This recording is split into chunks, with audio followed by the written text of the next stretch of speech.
আসসালামু আলাইকুম প্রিয় শিক্ষার্থীরা, আজকের ভিডিওতে এসএসসি 2025 সালের বাংলা প্রথম পত্রের ঢাকা বোর্ড এমসিকিউ নিয়ে আলোচনা করব। এখানে দেখতে পাচ্ছ সেট নাম্বার হলো ক। তো আমরা প্রথম প্রশ্ন যেটা দেখতেছি, আমি যা বলিব তাই হইবে, এটা বলেছে অনুপমের মামা। 2 নম্বর প্রশ্ন, কৃতবিদ্য শব্দটির অর্থ কী? বিদ্বান। মজিদ জমিলাকে মাজারে বেঁধে রাখে কেন?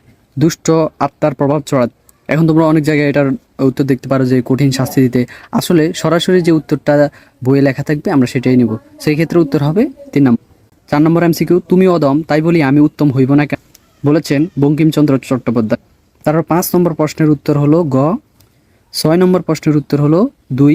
7 নম্বর প্রশ্নের উত্তর 8 নম্বর প্রশ্নে তোমরা কনফিউজড হতে পারো, কারণ অনেক জায়গায় উত্তর ভিন্ন রয়েছে। সেই ক্ষেত্রে তোমরা সতর্ক থাকতে হবে, এখানে উত্তর কিন্তু হবে গ। কেউ কিন্তু আবার টেনশন করা যাবে না যে অন্য জায়গায় উত্তর এটা হলো কেন। যাই হোক, 9 নং প্রশ্নের 9-3। এবার 10-এর হলো রসুচালা। রসুচালা অর্থ রান্নাঘর। 11 নম্বর প্রশ্নের উত্তর হলো 2 এবং 12 নম্বর আবার তোমরা কনফিউজড হতে পারো, এখানে উদাসীনতা হবে। অনেক জায়গায় তোমরা আগ্রহ দেখতে পারো, সেটা সম্পূর্ণ, কারণ তাহারই পরমাণু কবিতে কবি কখনই কথা বলেছে বেসিক আগমনী গান। এটা কখন এই কথা উনি তখনই বলল যখন তার মধ্যে উদাসীনতার ভাব সৃষ্টি হলো। লাল সরল উপন্যাসের রহিমা চরিত্রটি হবে কি? ধীরস্থির ও মমতাময় এবং শান্তশিষ্ট ও ভীরু। তাহলে হলো 1 এবং 3। সিরাজউদ্দৌলা নাটকের প্রথম সংলাপটি কার? 14 নম্বর প্রশ্ন, ক্লেটন। 15-এর উত্তর হবে 4 এবং 16-এর উত্তর হলো 3। এরপর আছে 17 নং প্রশ্নের উত্তর হলো 3। 18 নং প্রশ্নের উত্তর 1। 19 নং প্রশ্নের উত্তর হবে 1922।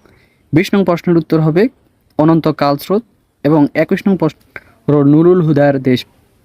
22 নং প্রশ্নের উত্তর 23 নং প্রশ্নের উত্তর হলো 4।